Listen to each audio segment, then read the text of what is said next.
Find it. Welcome, everyone. And I'm Ali Grady, co founder and director of the Thrive team. We're a talent acquisition and people development company. And at our core, we believe that when people feel psychologically safe, included, and valued, they don't just survive, they thrive.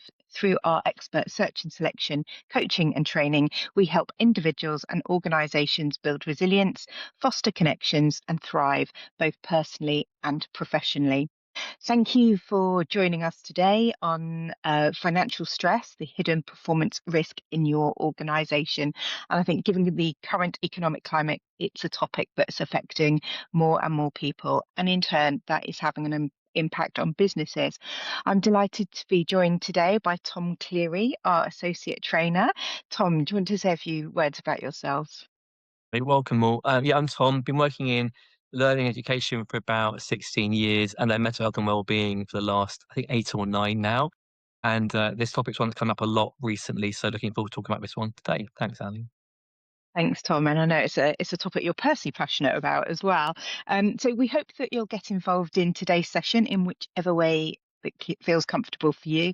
Feel free to ask questions as we go along. I'll be looking after the chat. We're going to do our best to answer them. Feel free to raise your hand using the reactions button or drop your comments into the chat. The webinar is being recorded and a copy will be made available to you after the event. So, Tom, over to you. It's Ali. So lovely to have you all here. As Ali says, I'm a big believer in this topic. I'm somebody who, when I was younger, I was very naive about money. I was somebody who got into really, really bad debt, built up enormous credit card debts. I opted out of pensions. Um, Absolute classic cases of awfulness on all levels, and the stress it caused was absolutely phenomenal. I'm now the complete reverse of that. I have a kind of real passion for listening to all podcasts on investing, pensions, planning. I do lots of kind of bank switching, make lots of money from things like that. I will genuinely, for fun, PowerPoint presentations and quizzes for friends about how to invest. And they think I'm bonkers, but then they actually do the stuff that I'm asking them to. So I really love this, but 'cause I've seen both sides of it. And for years now, I've been talking to groups about what the biggest issues for them have been in terms of stress, and money comes up as one of the top ones across the world for obvious reasons recently. So hopefully today we can kind of look a little bit about how we can support people that we're working with things like this. We did a taster a few months ago, and somebody put in the feedback, "Be great to have more." And absolutely, because often these are kind of small taster bits of longer topics out there. So it's kind of like a few snapshots of what we tend to cover in longer ones here. Please do ask questions in the chat box. I will keep an eye on it as well. Ali, I know is doing the same thing, so we can answer things as we go through. And again, let me know why you've joined. What's brought you here today? Because often, Mondays can be tricky for some people. So, what's brought you along in your precious time to come and join us? I'd love to know what's brought you here today, and we want to hear from you as we go through. So, covering today, hopefully, a clearer picture for you about how the financial stresses can be showing up in your businesses, organizations right now, and why it does belong on that kind of leadership agenda and the risk agenda out there, why money is so hard to talk about at work and the cost of that silence, and then some practical, realistic ways to respond. And this next bit's really important without needing to be a financial expert. There is not that pressure to do that, but sometimes people feel like they need to be. You don't. And actually, that kind of blurs boundaries sometimes as well with that. So it's the language and approaches that we can actually use with teams. And again, think about that boundary for us and for them. So I'm going to ask the group here, and again, if you're watching a recording later on, please feel free to kind of reflect as well on these same questions. How much do you know already about how money impacts mental health? So drop a number into the chat box, or reflect again at home or wherever you're watching this from later on. But I'd like to know where you kind of would scale yourself. Do you think you know loads about it, like how money impacts it? Are there bits you think obvious, but you're missing a few bits in there as well? Do you have no idea about it? We've got a 3 coming into the chat box, thank you. That and a 4 as well. Thank you for sharing those. Another 3 coming into. So we've got kind of a higher scoring group in here. So in that case, let me read out a few reflective questions for you. So to think about maybe refining that for some of us. So You can share if you want to in the chat box any answers, but there's no expectation to if you don't want to. The first one is when you think about your organization, your business right now, where do you think staff might be feeling the money pressures the most? Is it in certain teams? Is it in certain contexts, certain times of the month or certain times of the year? So that awareness about where we are, about where specifically money pressures are impacting people. If you've got a small team, it might be easier. If you've got a large number of people, that can be harder maybe to find out. But thinking about how aware we are about where exactly those issues are. Next question for you. What might stop a colleague from mentioning money, even if it's the main thing that's keeping them up all night and stopping their sleep? So, what sort of things might stop people from talking about things like this? Again, if you want to kind of think about it now, share if you want to, you're very welcome to, or at home, pause it. Seen embarrassment in the chat box, absolutely. So, echoed by two people straight away, and this is a massive thing. It's something people do find very embarrassing. We'll touch on the sort of shame and stigma of that and the way it kind of really links into parts of who we yep, that's in there. So shame stigma in the chat box there as well. Thank you to Ali there as well. And then if we think about the flip side of that, what helps you to feel safe talking about money with somebody? Because actually, one of my backgrounds is I work a lot with relationships and when working with couples, and it might be also like a family dynamics as well. One of the key things is how open people are about money, even in their personal life. So we take that kind of embarrassment and put it into the workplace, where there's even higher levels of risk sometimes in there too. This can be a really big one. So if you do feel comfortable, what enables that? What helps people to reduce shame and stigma and to feel comfortable talking about things like this? Any thoughts on that again? Let me know. So trust is a big word coming in the chat box there. Yep, absolutely. That builds up over time.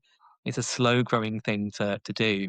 And it's a weird one here. There's a certain group of topics where even when we feel we have built trust up with a group in the workplace, some of them sit outside that or require a higher level of that trust being built up. And money is one of them, weirdly. So people who might be comfortable talking about lots of other personal things, but money might sit just outside of that for some people. Last one here for you. What internal support options are you aware of in the place that you work that relate to money, hardship, staff well-being? You might have quite a lot, you might have not very much, you might have things I'm not quite sure what they are. So just thinking about how aware you are as well in terms of what you've got available to you. And if you haven't got much available internally, how aware you are of things outside of that as well. So at first, we're just kind of reflecting on how much we know already, both in terms of where the issues are, why they appear, and how we can support them. So we can build on that as we go through today. Thank you to Marissa there. So EAP, and you've hit a really important part here. So there's very few weeks go by. I imagine the same for Ali as well, where EAP is not mentioned. So employee assistance programs are part of the role that we do a lot of work on. And the uptake, yeah, can be very low in most places. And when we look at the breakdowns in topics, actually finances come often quite low down the list, even with the low in general usage of that. And again, some of people aren't aware of it. If I bring up EAPs in mental health sessions, people often, if they are even aware of it in the first place, won't be aware that financial support or information can be available on there. And then even if they get through those hurdles and challenges, would they use it? Often not, because there's that fear of disclosing things they feel is very personal to them. So you've got a heart reaction there, Marissa, as well, to mentioning that. Thank you very much. I think having sort of worked in HR for a long time, Tom, and mentioned about EAPs, I think internal comms, HR feel that they, promote and publicize, but actually I think people forget about the EAP because they think it doesn't apply to them when they first come across it and then forget about it. And then of course it's not till they really need it or it might be helpful and they don't know where to find details. So I don't think you can ever talk about an EAP enough, but also it's about promoting everything that the EAP can do, because I think most people think it's about the counselling service or the telephone support that you can get, and yet they are a wealth of information and signposting across a very broad range of topics. So Yeah, keep talking about it. And Royce is saying the kitchen's been redecorated with the posters. The toilets are also a good place as well, aren't they? Because everyone Oh, has to go there. absolutely. Yeah, anywhere there's a place people have to stand still, so making a cup of tea and coffee, Yeah. going to the loo, all those places are really good places to do that. And Ali's absolutely, you're spot on. I know that you know this world really well.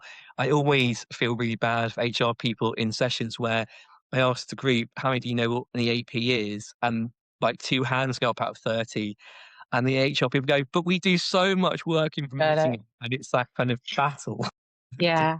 And just a note on the confidentiality, I think maybe there is a mistrust and people don't believe that it's as confidential as it actually is. I've managed EAP contracts, and so even for a very large organization, the information I saw was really just numbers of people that used the service. So just if that assures anybody, then hopefully it would help.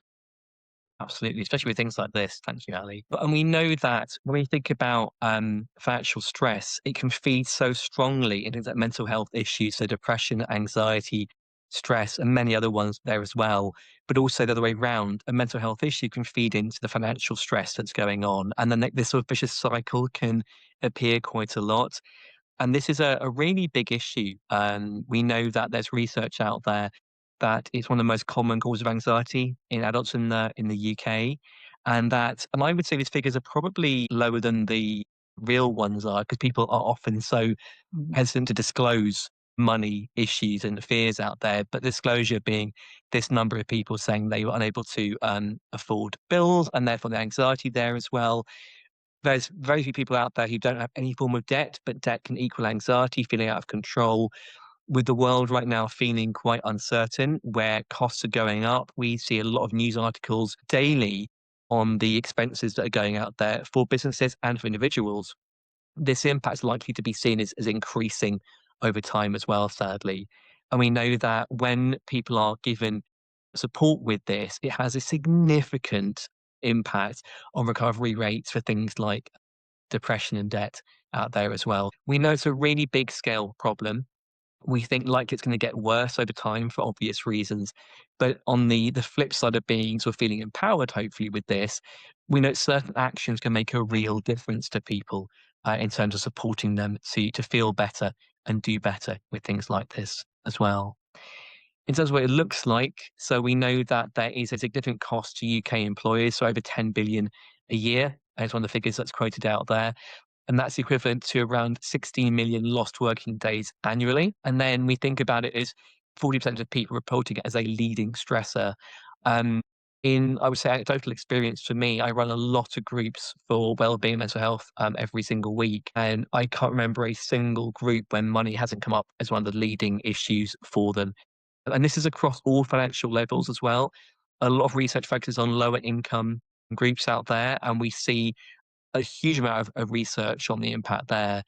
But any time where there is a mismatch between income and the expenses and the requirements, there is still stress. And sometimes we forget that people who we might see as being very secure and stable financially, earning quite a lot of money, might also be having significant issues here.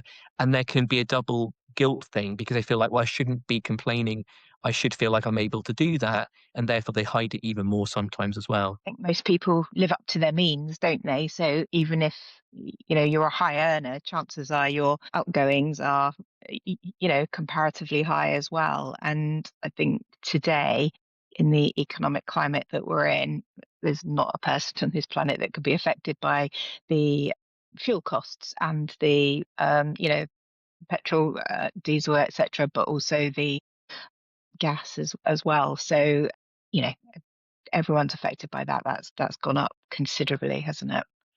It has. And You hence know, my hot very water from bottle. Yeah. remember Because the I live email. in the middle of nowhere, I'm on, oil heating, and actually the cost of that has gone absolutely through the roof recently. And so, of course, I'm trying to avoid my heating going on. Although it's a sunny day, my house always stays very, very cold. So it's amazing how, things like that can impact us, people Yeah, who travel for a living, commuting, but also for businesses. I work with a lot of logistics firms and the impact on them of kind of shipping things or moving things, transporting things. Yeah, great point. Thank you for that. those people who are already struggling with this, we know that there's work in NHS where they are seeing a lot of their nursing staff, especially using food banks. And while that might not be something which directly relates to some people watching this or here today with us, the pressures can be very similar to that. It may look quite specific in something like the NHS, but actually this idea that there's so many people who didn't have to before, but are now at that point where we hear quite a lot, am I going to afford to pay this bill or afford to, pay this for my children or to afford to eat today? It's a big and growing thing out there Yeah. to be aware of. And the way that impacts into the workplace is absolutely enormous out there. And I had a quick look before the session. The average UK nurse salary is between 38 and £1,000 a year.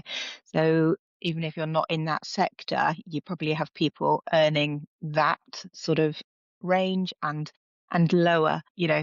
Chances are there's people in your own organization that are needing to use food banks as well. So yeah, scary stuff.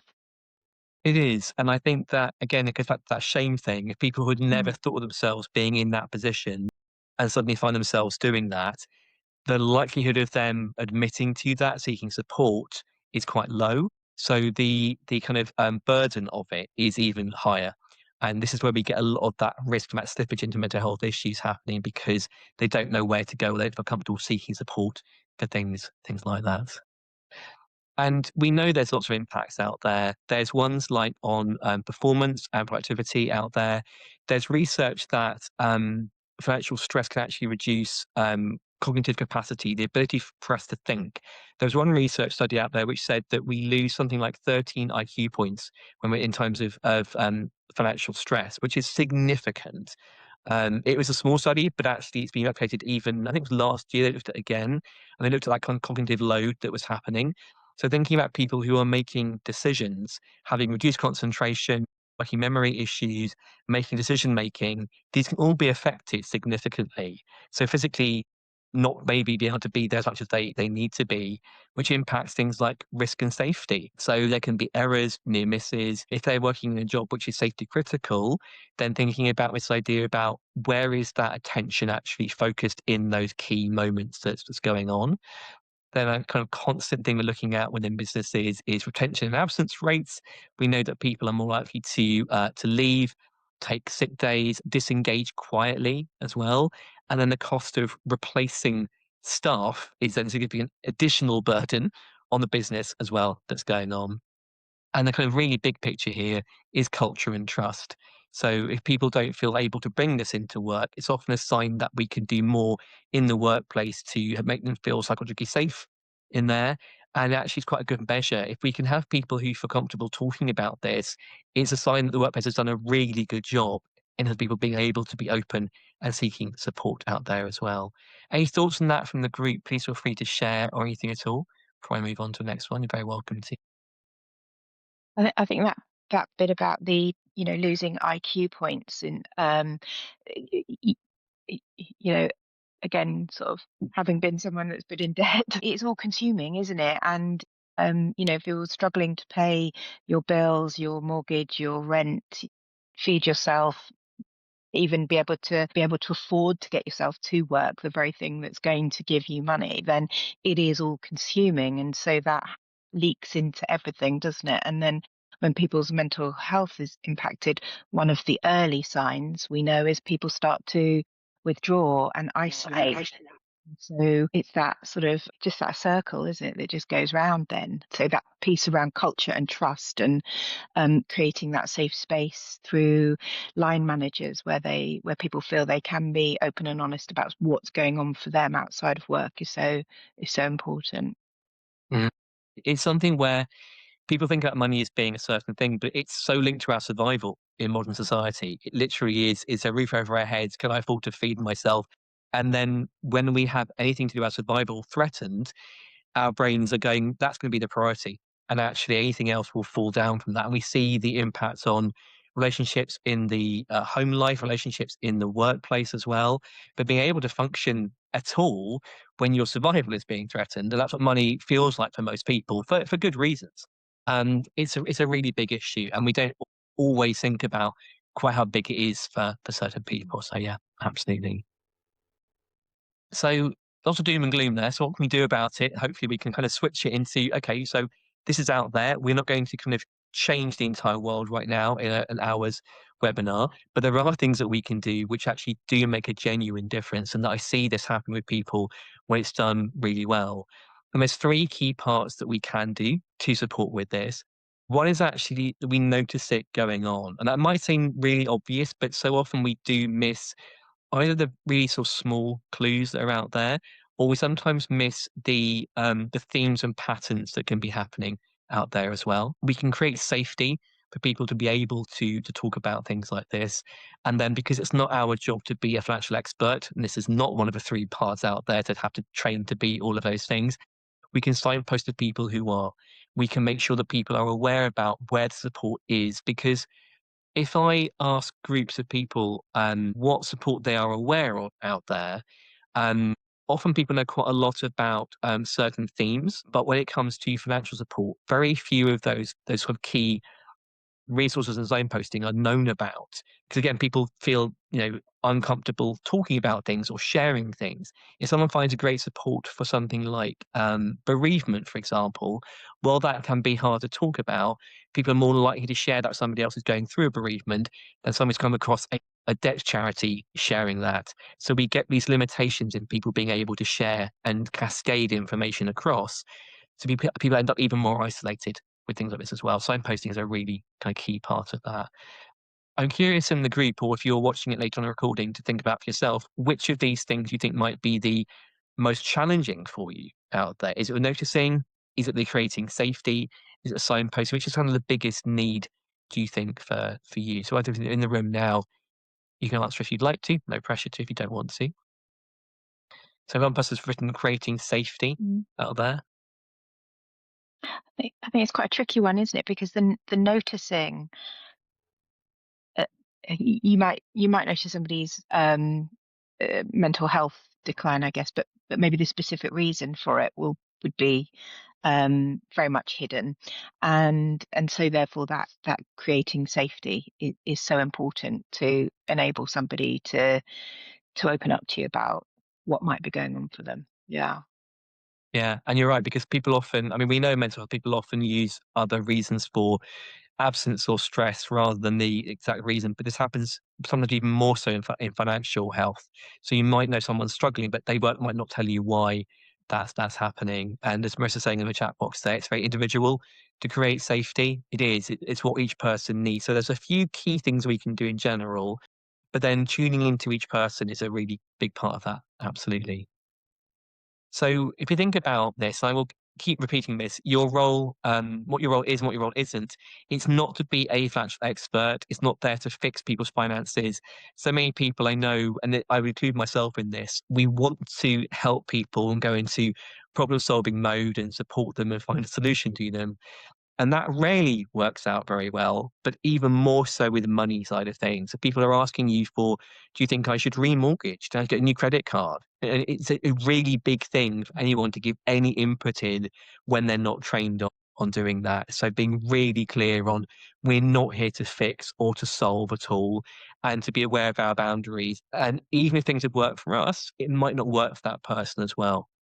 So we build on things like noticing what sort of things can we notice? I'm wondering about what the group thinks about this. What sort of things might you be wanting to spot if you want to be more aware of this happening within your team or your colleagues? Any thoughts on what sort of you might notice? Absolutely, yeah. So Ali's put about there's a reason why the financial industry is so regulated. Yes, absolutely is. Yeah. So withdrawals come up twice in the chat box as well, three times actually. So it's clearly a theme here. Absolutely, so absence withdrawal are massive ones that come up with things like this. Mood swings as well. Yeah, definitely. And anything else you want to put in, please feel free to. If we can zoom out a little bit with this. So signs like that, absolutely. So mood swings, absence, anger's appeared as well in the chat box. That's a really big one actually. The anger one. People feel really unjust about what's going on. There's a lack of fairness often in the world around us, and human beings don't react well to lack of fairness. So anger is a really common one with money wise. I'm working really hard. Why am I struggling so much with that? Or, my parents, grandparents didn't have this sort of thing. Why am I having to do this instead? So this sense of injustice or anger is a really common one actually with this. So signs in both individuals, also in team dynamics, are there kind of changes happening within a team sometimes too, but also noticing what's happening in the wider world. Excuse me. So if we are aware that, as we are right now, there are specific things happening with things like fuel costs, for example. What's the impact going to be on people who are traveling more into the workplace?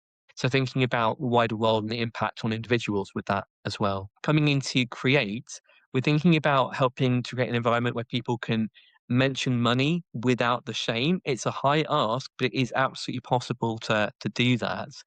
And then the signposting part of it, just knowing what's out there in order to signpost towards it. So we're going to build a little bit on each of those. But please still, put things in the chat box, come off mute, raise a hand, add in whatever you want to. And if you're watching this later on in a recording, please send Ali or Thrive, any kind of questions or things you want about that, because it'd be really useful to kind of connect and think about what it is that's need support with on this as well. So noticing it, we said about in your people, we've heard quite a few things: anger, mood swings, absence, withdrawal. There are loads more out there as well. So if we think about things like sleep problems, worrying about bills or the future in general, thinking about shame and secrecy, people avoiding opening post. One that happens quite a lot actually is that postal one. They may not mention not paying bills or worrying about bills, but things like, oh, I don't want to face the post box right now or open my mail right now. That's such a kind of useful clue. Well, what is it you're expected to come through? It's not always money, but so often it can be bills or the expectation of reminders and things like that that's coming through. You often get people overworking an extra shift in order to pay more, taking on second jobs sometimes as well. Or conversely, the kind of burnout and disengagement that can happen with that as well. And then some practical signs are talking about skipping meals, more focus on travel costs, focus on fuel, borrowing, threats of eviction, arrears letters, things like that. So there's quite a few things. Some of them are quite specific about money, and some things are almost that kind of safer thing to talk about. So things like sleep or not opening the mail or avoiding a holiday this year or not wanting to travel to their in-laws if it's a long journey and fuel costs are high. So you start hearing about little bits about people's lives which give you an idea about this is something that's on their radar at the moment as well. Yeah, great book from Ali. Do you want to add anything into the lab, Annie, about the sleep one there? Yeah, sure. I just sort of put in the chat that sleep is such a foundation for many people's well-being. I know there are some people that can manage on sort of very little sleep. I'm certainly not one of them, and so that has a real ripple effect then on your ability to concentrate. I know you mentioned earlier, Tom, about if you're working in a high safety culture. Um, and then potentially making mistakes, losing concentration, will have a real impact. And that can all stem from lack of sleep. And then, that ability to think straight, ability to problem solve for yourself, it just becomes overwhelming. And then I think you can get into that real downward spiral around your mental health. So could become quite unwell. Yeah, Yeah. absolutely.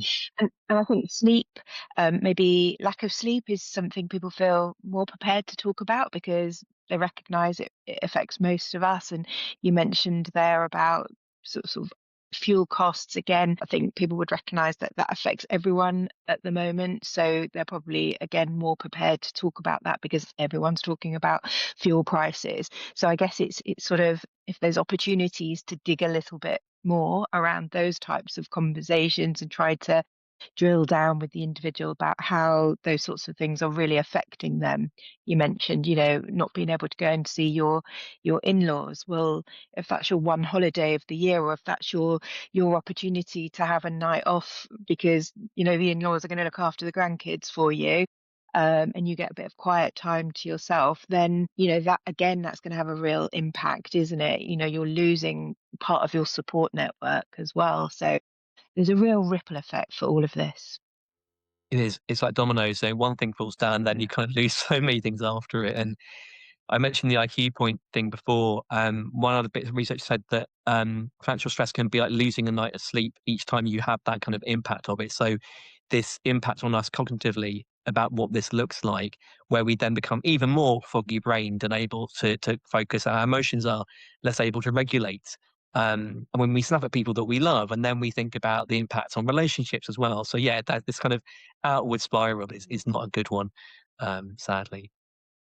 And then we see this happening within businesses, charities, organizations out there where we have this kind of concentration risk, increased errors, and that can be leading to kind of client loss, income loss, but safety risk as well. Things like this. Absence and lateness, presenteeism, people being there but not functioning well. Maybe they shouldn't be in at that point with how well they are, or maybe aren't at that point. Safety, near misses, relationship issues happening as well, disengagement. And then if you think about things like we look at a lot of factors for what good management looks like. A lot of these are the opposite of that. Mm. So people feel like they're in control, having good relationships. All these things are kind of the opposite of those things being able to be put in place there. So it's the absolute antithesis of people being able to function well in the workplace, sadly. Are there any ones you think that I've missed on here at all? Anything that we haven't mentioned so far in terms of that? And again, if you're watching it later and you think we should definitely have one on the slide, send it in and we can put it into the next version that we do of this because it's really important. These come from working with lots of people, both individuals and workplaces, on financial well-being. So this is hopefully representing a lot of those ones in there. But I'm always amazed by how people go, "Oh, what about that?" I'm like, "Oh, yes. How is that not on the slide?" So please do share things if you think we're missing anything at all. Always love to hear from people. It's not necessarily, it's probably just slightly off this, but I guess there's something that's just come up for me there. And it's maybe about some of the decisions businesses will have to take if the fuel crisis sort of carries on. And if it, if you've got people that are on the road regularly and pay travel expenses, if it's just so expensive to do it, you're going to have to think about new ways of working and sort of redesigning your business. So that, and there will be a cost attached to that as well. So yeah, it's not just the individuals, is it? I think it's got a much wider impact on businesses. It does. I've got one team who have gone more into hybrid because of the kind of transport costs recently. The knock-on effect of that is how they're working together. We then have people with isolation happening as well. So it's not an Yeah. ideal balance. It's what can we do that's the kind of best solution for now, even if we have to be quite flexible over time. But as you say, the cost of that, both in terms of time and money and energy to make these things work, and how flexible different sized teams can be a real challenge. Absolutely. Mm. If we add into this even more things like seasonal aspects and trigger points here, so there are predictable times when this can spike even more. So things like January is a key point with back to school times as well, but also school holidays where maybe you're spending more time and more money on doing things with the kids. So there will be points in the year. And I think sometimes I worked with a manager recently who doesn't have children, it wasn't until we had a conversation in the group and a lot of their team were talking about the stress they had during the Easter holidays, for example, about the money that he was like, I didn't even really think about the extra additional stress and impact, but we wouldn't have had that understanding if we hadn't been able to create a safe space for people to talk about that and share that. And this is why this kind of conversation being done in the workplace is really, really important. There's also a gender issue out there as well. We know that women are often more strongly negatively influenced by things like this. Lots of issues here as well, where there is vulnerability in terms of the kind of pay out there, in terms of other elements which come into play for women. But also, if you look at things like ethnic minority groups as well, often more at risk in terms of money. So it's not necessarily a cohesive thing. There will be more at risk issues. Because of Easter eggs this year, absolutely Shocking. Shocking. it is. And you hear people saying, again, that's a really good sign. People are going, like, I can't believe this is going on there. It allows you a route into that kind of conversation, not in a really big one. And yes, so was put half the size as well. So double the amount and half the size, not a nice mix. Okay. Um, but again, so note on the top there that it can be quite invisible because people actively hide it. Mm. This isn't a kind of like we might just miss it. People put a lot of energy and work into Yeah. hiding it. They really do. And we're not touched on social media, but there's that whole thing we know around social media, sort of that sort of wanting to keep up with this perfect lifestyle that everyone seems to have. No one has in reality, but that's the perception that people give out, and so it's that keeping up with the Joneses, I suppose, isn't it? And not wanting to admit that you're struggling. Yeah. It is, and I do a lot of work on digital well-being, and people will say, "Yeah, but I know it's not real." But yeah, it doesn't actually help you weirdly because although logically you know that that curated lifestyle and photograph isn't real, your brain is still seeing an image which it, on a different level, is accepting as that's the reality. So even though we know logically it's not the case, there is still a drive in us to try and match that. It does have a really big impact Sure. on us. That's a great point, Ali. Yeah, thank you for that. Yeah. And I think there's also that fear of failure then as well that, you know, mm, I'm a certain age, why am I struggling? That type of thing. It is, yeah, and there's a great word there in the chat box from Marissa. So expectation of what we should have is a huge issue, and there's certain life points where people become really reflected. I'd say almost any birthday does this, Mm. but also key birthdays and moments in our life. People go, am I where I think I should be? And we almost talk quite glibly about things like midlife crisis, but actually, there's a point where people do reflect really strongly. And I'm seeing people, I think this year more than what I've seen in a very long time, people very aware about the world around them, what's going on. So that reflection point's huge. Michelle, please go ahead.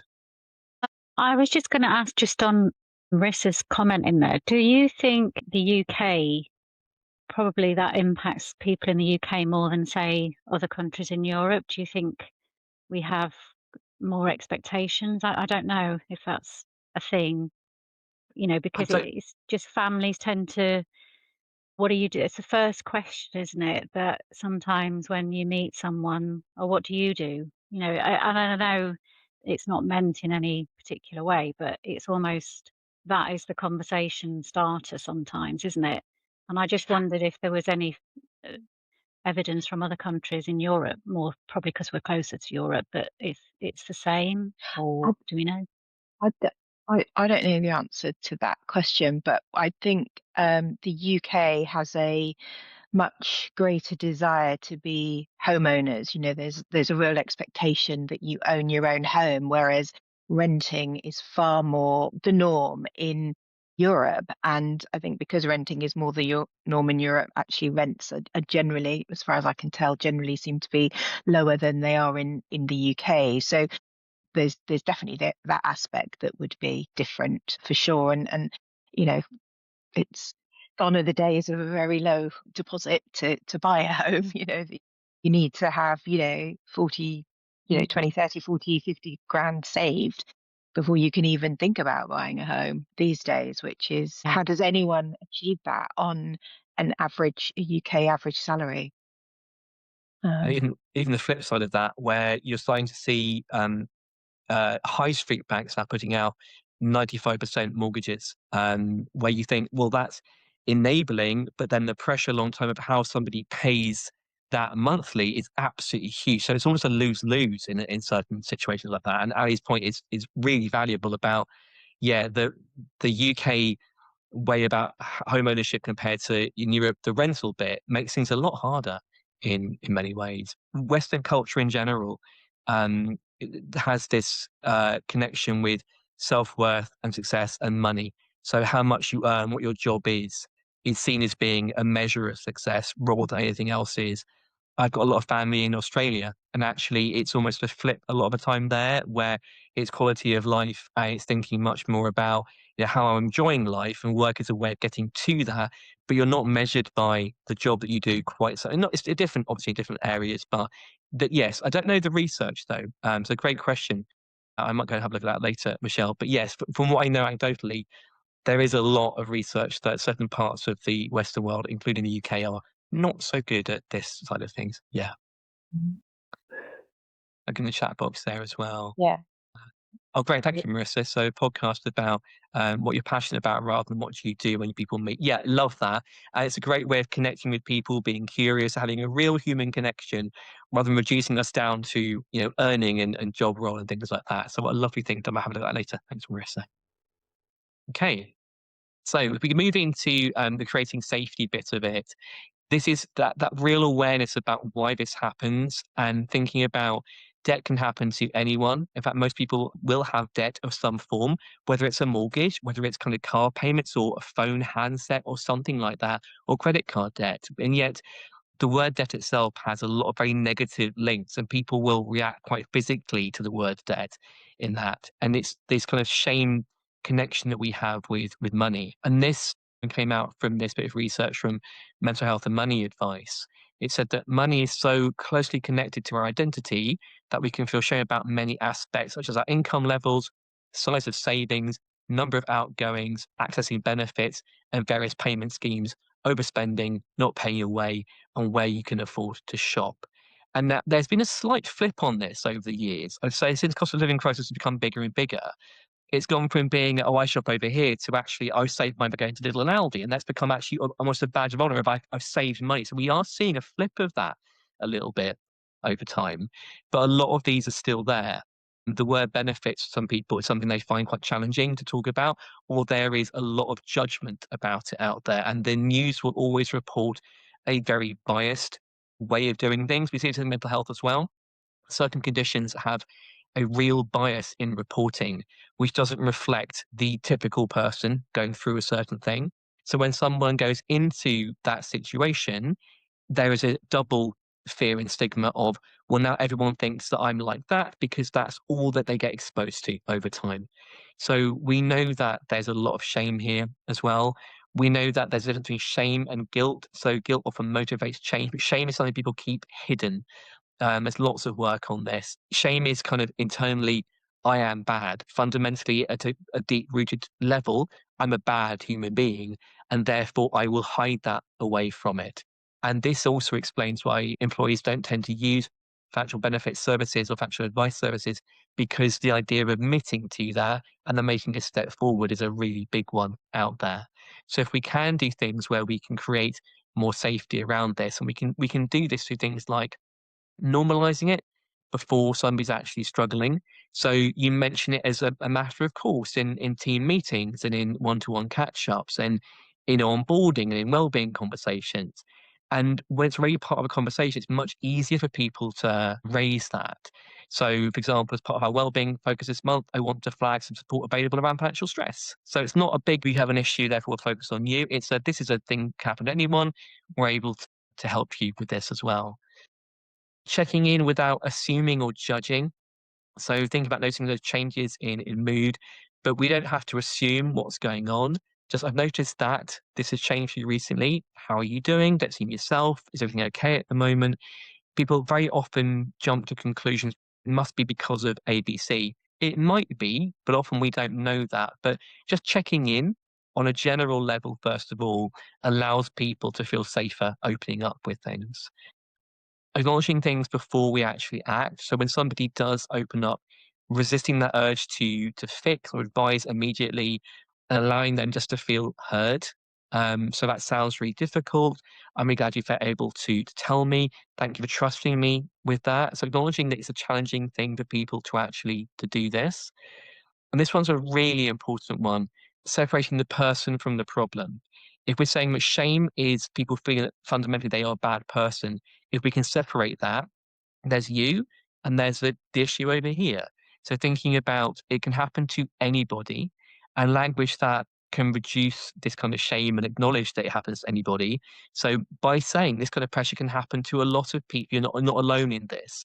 Sounds really simple, but people often be a sigh of relief, go, oh, it's not just me out there. So sharing stories and examples of how it's happened to people across different types of age groups, income levels, gender, identity, all sorts of different things out there. People can identify with different elements of that as well.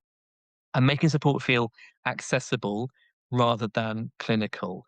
So just thinking about natural next steps. So helping people to explore things. Do you know where to go for things? If you don't know where to sort of time them to, you can say we can explore it together as well with that. You don't have to be an expert in knowing all these different things. People often don't ask because they have a fear about, well, if I don't know where to go, most people don't. I've worked in this for, nearly 9, 10 years, and I can guarantee you I don't know, probably 5% of the resources out there. And I know a lot of them. But you need to be comfortable with saying to people, do you know, I don't know about that. Would it help you if we explore it together? Or if I look into it and come back to you, do you find that useful? Rather than taking it onto ourselves to have to know everything all the time. But trying to avoid things like, have you tried to budget more? Have you tried to do this, like almost suggesting things and tuning in? Any thoughts on this idea about creating that safety around money, that things you think might work, might be more challenging? Any thoughts on this one at all people want to share? I think, Tom, that there's real value in organizations at the moment, sort of really acknowledging actually that there is a financial crisis in the world and certainly in the UK. And no matter, what your sort of your earnings might be, chances are you're being affected. And so sort of detailing if there are any internal resources or support that can help, some organizations would allow, perhaps a short-term payday loan or I don't know. I'm just trying to think what else might be on offer, but there might be internal things that can be done. And if there isn't, that's fine. Your duty as an employer is to pay somebody a fair wage for the work that you do. How that manages the money or whether that's enough for them to live on can't be your problem as long as you're paying the fair wage for the job. So then it's about what can you signpost to? And I know you're going to share some resources there, Tom, but there'll be some national resources that will be able to help. But if there is anything internally, it's a bit like the EAP. Promote it now so that people know that actually, even if they don't need it now, they'll hopefully clock it for a time when they do. And I think just by getting that message out there, it also gives that message actually we take this seriously, we understand, and we are here to help and support if you need it. Obviously, it's not about increasing people's wages unless they're due a pay increase. That's not the expectation, but it's about being that caring and supportive employer. Yeah, completely agree. And something I find really interesting about this topic, and people, because money is one of the few things that affect everybody in some form, sometimes it can be harder for people who manage the well-being or the mental health side of things to engage as much in it. There's a few topics where this happens, where it's a big issue, but actually almost feels too big even with people who are normally coordinating that. Because if you've got something like eating disorder awareness, that will affect a smaller number of people, and somebody can feel safe to talk about that and explore things in there. If the topic you're talking about affects you as well, and we're seeing this across the board with many people, it can feel harder to engage in. So you see people actually stepping back from this quite a lot. So if you're watching this, live now with us in the Zoom room or watching it later, that's a really good sign as well, that if you've got stuff going on for yourself, you'd be able to put that aside a little bit and think about, well, how can I also support other people? Because it's quite unlikely that the people watching this won't also be impacted in some way. And that's an unusual thing because most topics we talk about will affect some and not others. Money is quite a universal thing that affects all of us. So it does add an extra layer of challenge sometimes into this. So I admire anyone who's going, do you know what? We have an issue here and we're going to help people with this as well. So I want to try to flag that a little bit as well. In terms of signposting, again, thinking about what you are aware of out there. So, both in terms of what's available internally, and then there's rarely anybody, including in people who work with some of the HR teams I'm in or I support. They'll look at their financial well-being support and they know the headlines, but I'll often ask them things like, if somebody asked you, well, who answers the phone and how do they respond and what's the process in that? Those little steps which might stop somebody making that initial call. I've had people before phone an EAP up so they get an experience of that, so they can answer that question. Well, how do they answer the phone? What do they say to you? Who do you talk to? So little important steps like that can be really useful in removing those barriers. And Ali made a great point earlier about just knowing about what the barriers are for people out there. What is it that might stop people? So a lack of knowledge is a really big one. But even then, I talked about the misconceptions in being confidential. Sometimes people don't often understand or believe that kind of firewall and that protection the information has when it goes through something like an EAP. But options too, in terms of people both for you and people you're supporting. So Mind, as always, has some informational things like this. Money Helper as well. So obviously government-backed ones out here. Step Change, which is the UK's leading debt charity out there. National Debt Line as well. Help for Households, so cost of living support available from different places out there too. And there are specific ones as well. So things like benefits during bereavement. How does that work? How does that look in those situations?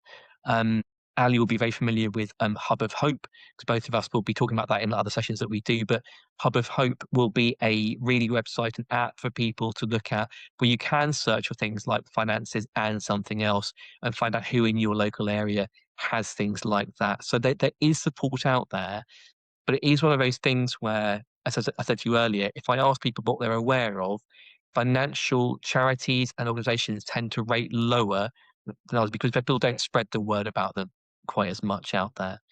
And again, sorry, Ali, go ahead.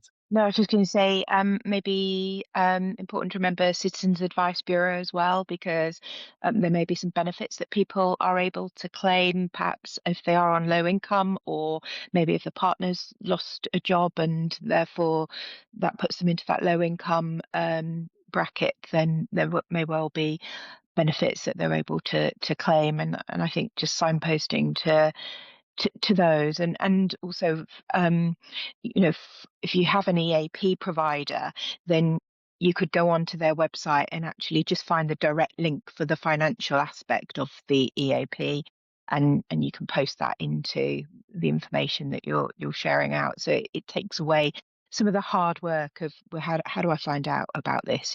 Going back to how that stress, that worry can really affect your ability to think for yourself, to problem solve, to concentrate. Anything you can do to make it as simple as possible in as few steps as possible, I think will really help. Yeah, great point, Ali. Yeah, CAB is a really good one to add into this as well. And yeah, I was talking to someone recently about, I shared a resource with her and said, I'm not saying you need this now, but if you do need it at some point, rather than you having to ask me in that moment of stress, you've got it already for you. So showing those in advance can really help people actually, yeah, to do that. And hopefully, if there's something in here which is, this is a snippet of a larger course on here, so I have to take some key points. But we do work a lot of people on supporting this. So we work with people who are people like mental health first aiders, wellbeing champions, so CPD sessions, peer support sessions, how they can support people with money. Because often it's not something, I've trained thousands of mental health first aiders. I know Ali has as well. It's not a massive topic in those ones there. So when this comes up, people go, I don't really know how to broach that. I feel uncomfortable with that. So training people about how to support people is really, really key. But also the research is really clear on this. General well-being workshops for money have a limited impact. What's really useful is managers and support people like mental health first aiders knowing what to do in that moment. So raising awareness for managers out there, for example, how to spot this, what to do, what to say, because that direct intervention is shown to have the most support out there. But as always, managers get a kind of like well, can you do this thing as well without necessarily knowing what to do with it? So again, we do a lot of work on things like this. So please think about taking hopefully some key things away from this, because money and mental health and well-being are really tightly linked.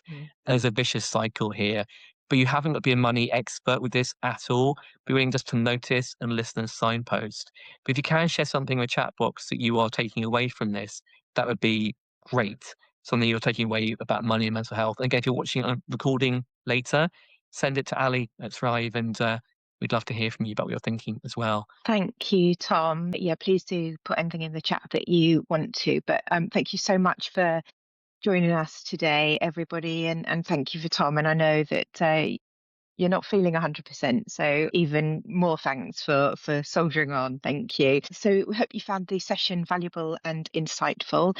And if you'd like to continue the conversation, I know Tom's posed a lot of questions there, explore resources or get involved in any upcoming events, then please connect LinkedIn or visit our website at the Thrive Team, www.thethriveteam.co.uk. Our next webinar is 20th of May, where we'll be focusing on the 6-month shift, hiring right and managing probation in the new unfair dismissal landscape. And we'll be joined by Martin Grady of the Thrive team and Richard Hiron, employment lawyer. You'll automatically get a copy of today's session and an invitation to register for our next webinar in the next few days. So thank you very much, everyone. Thank you, and thanks for your comments in the chat.